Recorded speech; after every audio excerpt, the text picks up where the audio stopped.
मी सर्वांना समजावं अशी बनलेली नाही, कारण मी साधी गोष्ट नाही, एक अनुभव आहे.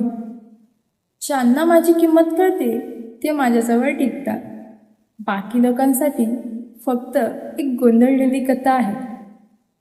मी स्वतःमध्ये पूर्ण आहे, कोणाच्या समजुतीवर अवलंबून नाही. कारण माझी ओळख मी स्वतःच ठरवते, लोक नाही. ज्यांना मला समजून घ्यायचं आहे ते प्रयत्न करतीलच, आणि ज्यांना नाही त्यांच्यासाठी मी कधी सोपे उत्तर नव्हतेच. मी थोडी वेगळी आहे, म्हणूनच खास आहे. सर्वांना समजेल असं नाही, हेच माझं सौंदर्य आहे.